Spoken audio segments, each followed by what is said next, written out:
Namaste. Welcome to the lecture series on the subject Applied Thermodynamics. This is module 5. In that part 1, reciprocating compressors. This is lecture number 5.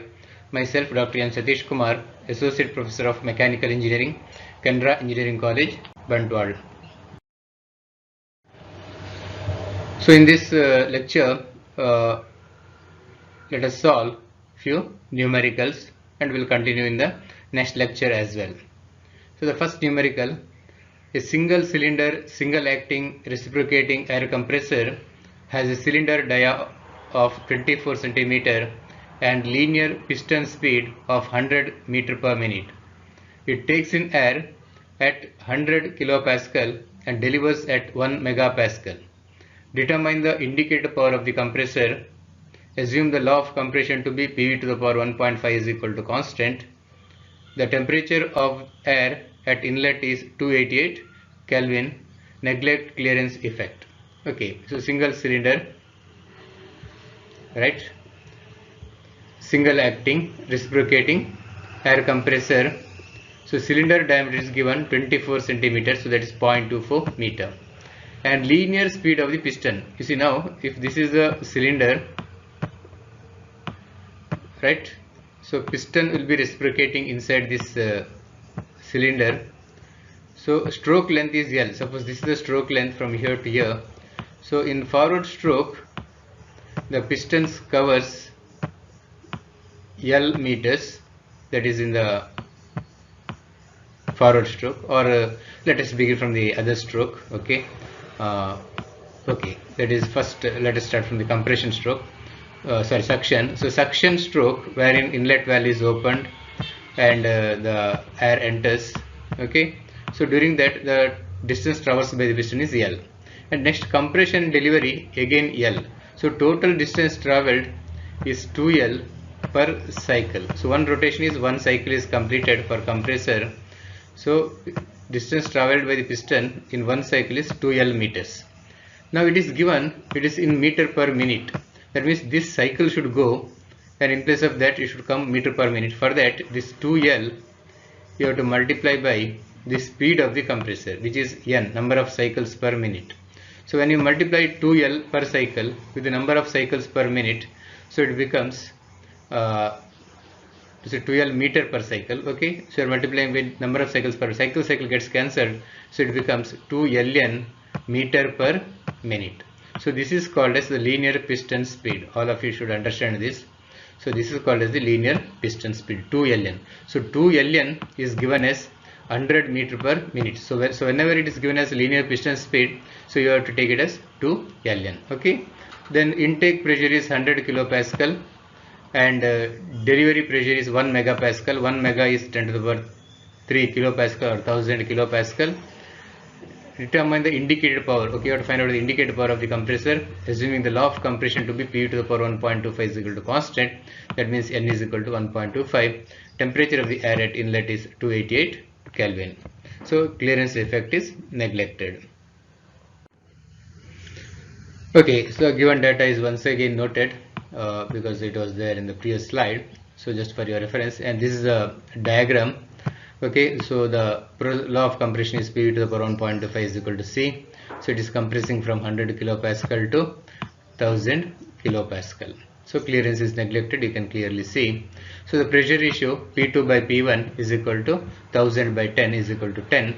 Now let us find out the swept volume as we are given the diameter.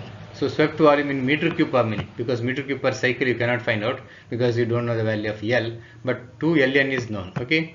So V1 swept volume is nothing but pi d square by 4, that is area, into L, that is nothing but length, so that gives volume meter cube.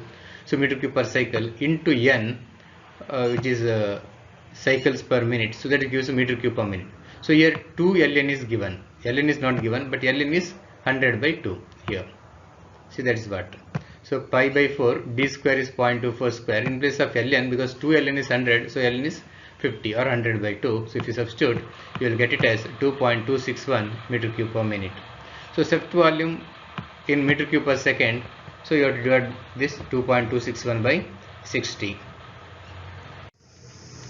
Now the work required in case of single stage compression is given by W is equal to P1 V1 n by n minus 1 inside the bracket P2 by P1 to the power n minus 1 by n minus 1. Now here you see the unit in which you are going to substitute these parameters, so that is very important. So not only in this case, in all the thermodynamic problems as well as other subjects, so sometimes you feel that the formula what you written is correct, but you never bother about the units in which you are going to substitute in this formula, because this formula is meant for a particular unit. So in that unit itself you have to substitute. So that decides your answer number, that is answer, as well as the unit of the answer.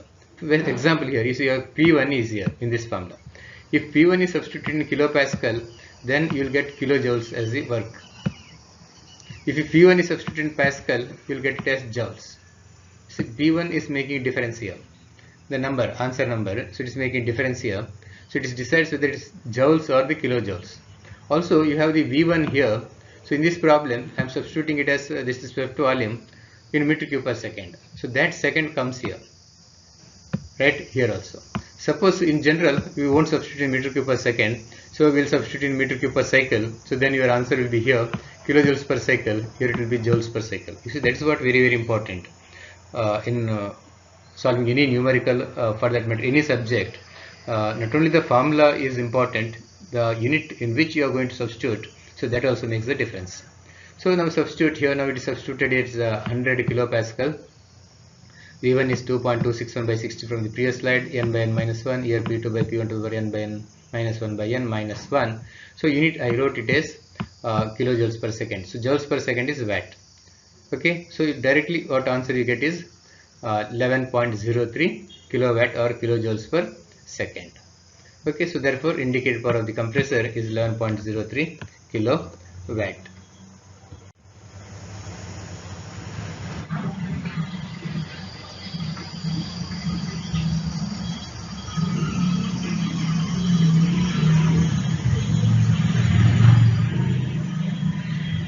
Now let us solve this problem. A single cylinder, single acting reciprocating air compressor developing indicated power of 11 kilowatt runs at 200 rpm and has a linear piston speed of 100 meters per minute. If the suction pressure and temperature are 100 kilopascal and 15 degrees Celsius respectively, the delivery pressure is 1000 kilopascal. Calculate the dimensions of the compressor cylinder. Assume the law of compression to be PV to the power 1.25 is equal to constant. The temperature of the air at inlet is 288 Kelvin. Neglect Clare's effect. Okay, so that data is almost similar, but here the indicated power is given and piston speed is given. That is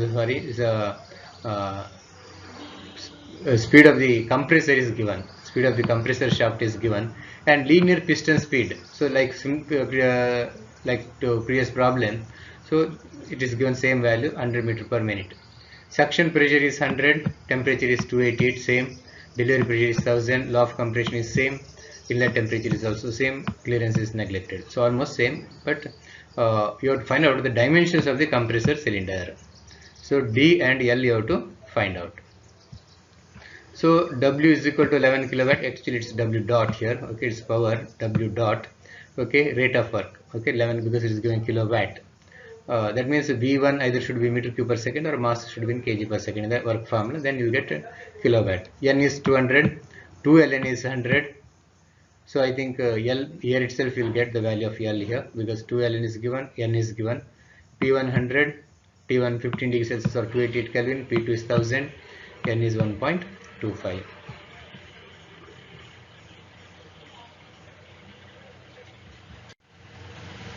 Now considering polytropic compression,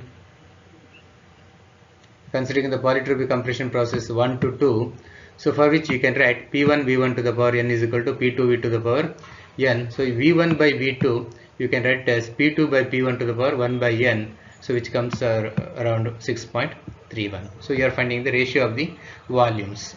So volume at the entry as well as volume at the exit. Ratio of volume at the entry V1 divided by volume at the exit. So it's V2 by P1 to the power 1 by n. From this polytropic relationship, P1 V1 to the power n is equal to P2 V to the power n. Now work done per cycle, the general formula is P2 V2 plus P2 V2 minus P1 V1 by n minus 1 minus P1 V1. So P2 V2 is this area under 2 to 3. P2 V2 minus P1 V1 by n minus 1 is area under this polytropic compression, and P1 V1 is area under this, which has to be subtracted because we want only this area, correct? That is we studied under the theory part. So now mean effective pressure is nothing but PM is nothing but work done per cycle in kilojoules divided by displacement volume in meter cube. So W by V1, right? So that is the mean effective pressure. Mean effective pressure concept we will discuss in the module 1 later. Okay, it is a average hypothetical pressure acting on the piston during a cycle. Okay, because pressure variation is there, so average pressure is the mean effective pressure. So it is expressed in kilopascal. So here it is W by V1. So already you have the expression for W. So divided by V1, right? So what you get is mean effective pressure PM is equal to, so first term P2 V2 is here divided by V1. Second term, if you divide by V1, so V1, this V1 gets cancelled, and here this term becomes V2 by V1. Okay, and last term becomes only P1 because this V1 gets cancelled. So here V1 by V2 is 6.31. So V2 by V1 is 1 by 6.31. So substitute P2000, V2 by V1 is 1 by 6.31. Here also if you substitute, so you'll get mean effective pressure as 292.4 kilopascal. So all of you just don't listen to this audio. So just work out. Okay. Now piston stroke is nothing but, now the piston stroke L is nothing but piston speed per minute divided by 2 into RPM. That is what piston speed per minute is equal to 2 Ln. So there is a formula. So L you have to find out. So this is 2 into N. Okay, 2 Ln is 100. Simple actually. Don't make it so complicated. Directly you can find out from the where I told about the given data. N is given 200. 2 Ln is 100.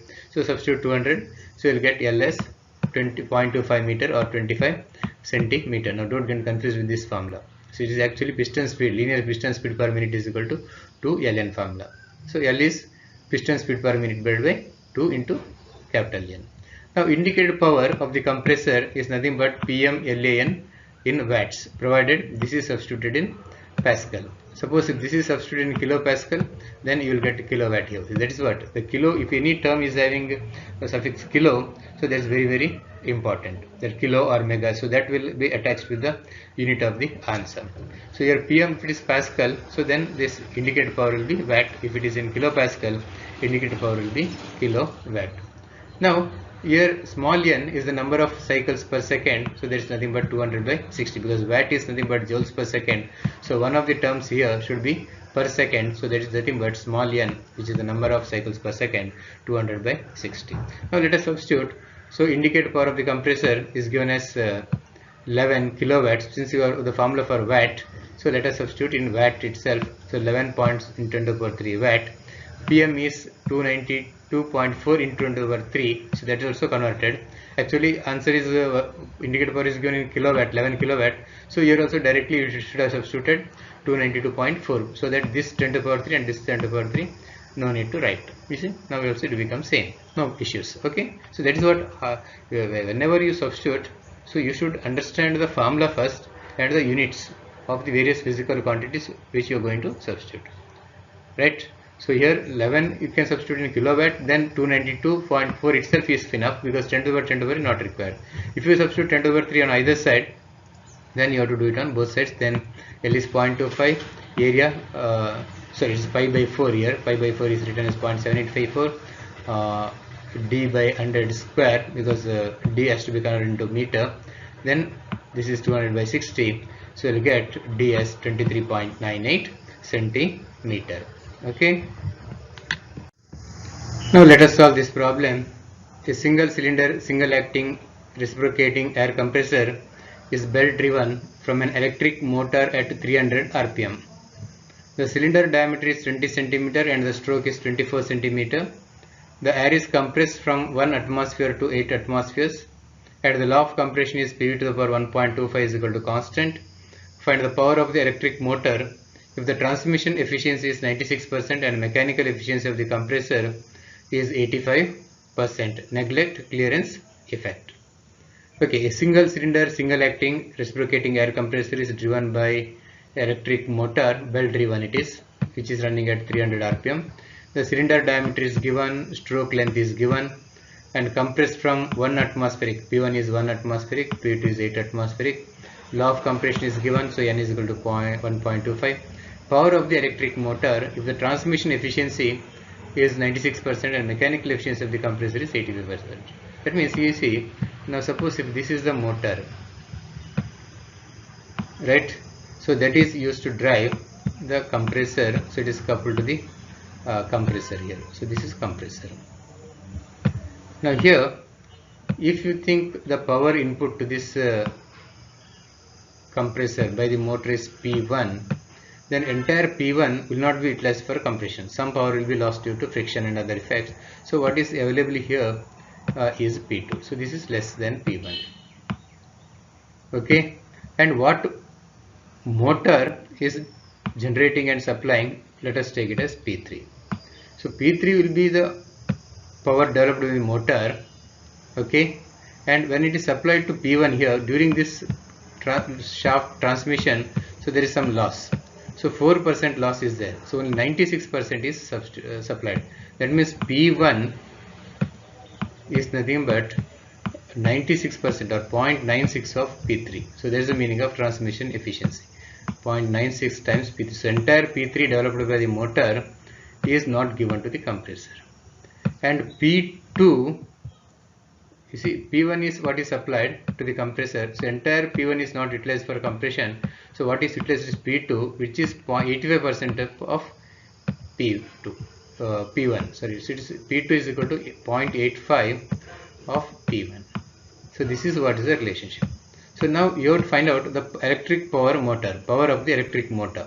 So for that, first you have to find out P2, the power required to compress the air. So P2, if you find out, then P1 is nothing but P2 by 0.85. See here, this 0.85 goes to the other side. So P1 is nothing but P2 by 0.85. So once you find out P1, then you have to find out P3. So P1 by 0.96, because 0.96 will go to the other side.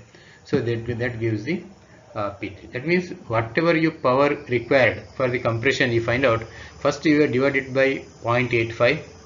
There is a mechanical loss in the to balance or to manage the mechanical losses. So extra power is required. So you have to find out actual power P1, which is power input required for the compressor divided by 0.85, because automatically when you divide it by quantity less than 1, so the answer increases. And then you have to consider transmission efficiency to find out P3. That means the indicator power what you find out should be first divided by 0.85, then divided by 0.96 to get the power of the electric motor. Okay. So given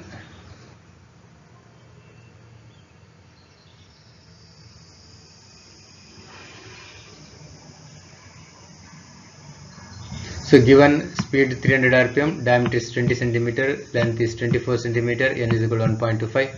All those things you have to convert into meters. So swept volume V1, so this is pi d square by 4 into L. So this is meter cube per cycle. Okay, meter cube per cycle. That's very, very important. Swept volume per cycle. Okay, so if you substitute pi by 4 into 0.2 square, that is d square into L is 0.24.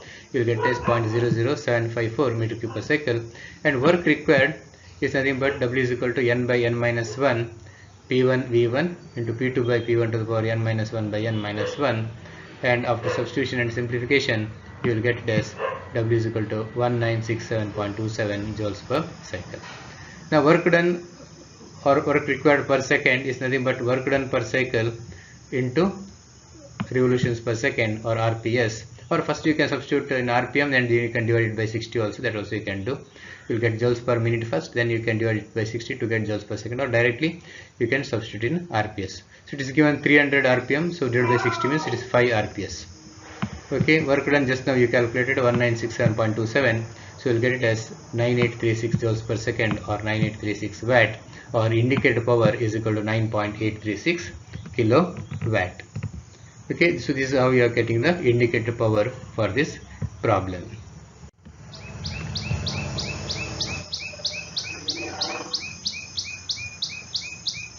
Now, as I told you earlier, once you find out the indicated power, first you divide it by 0.85, so you'll get 11.57 kilowatt. This is the input to the compressor.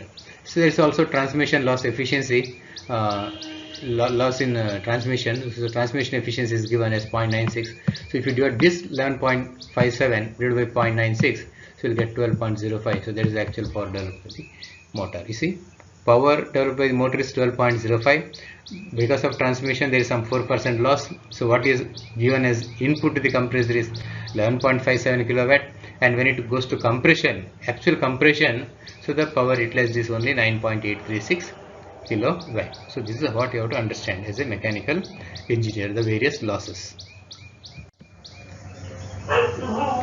Now let us solve one more problem before concluding this lecture. The piston of an air compressor has a displacement of 9.5 meter cube per minute. If the pressure and temperature at the intake are 100 kilopascal and 25 degrees Celsius respectively, and the compressor in 2.25 minutes raises the pressure of pressure in 1.45 meter cube capacity of air receiver to 1500 kilopascal and temperature 60 degrees Celsius. Find the volumetric efficiency of the compressor. Take R is equal to 0.287 kilojoules per kg per Kelvin for air. Okay, let us analyze this problem first. The piston of an air compressor has a displacement of 9.5 meter cube per minute. That is nothing but the stroke volume, Vs. Okay, and if the pressure and temperature of the intake air 100 kilopascal and 25 degrees Celsius, that is 298 Kelvin, and the compressor in 2.25 minutes raises the pressure in 1.45 meter cube capacity of air receiver to 1500 kilopascal. Okay, so in 2.25 minutes, so a receiver or storage vessel having capacity of 1.45 meter cube, so it raises pressure from 100 to 1500 kilopascal in 2.25 minutes, and it raises its temperature to 60 degrees Celsius. So you have to find out the volumetric efficiency of the compressor, given R for air as to 0.287. So stroke volume is 9.5 meter cube, P1 is 100, T1 is 25 plus 273, P2 is 1500, T2 is 60 plus 273. Okay. Now mass of air initially in the receiver can be obtained by applying the characteristic equation P1 V1 is equal to MRT1. So M1 is equal to P1 V1. So initial pressure is 100. So it is written in substituted in Pascal. So in that case R also should be substituted in joules. Otherwise, if you are substituting this as 0.287 itself, then this you can keep it at 100 itself. That is what you have to understand the unit. So here both, if you have to keep in kilo, no need to multiply by 10 to the power 3 both in the numerator and denominator. That's also possible. And V1, that is the capacity. Okay, so that is 1.45 and T1 is 298. So initial volume of air in the receiver is 1.695 kg.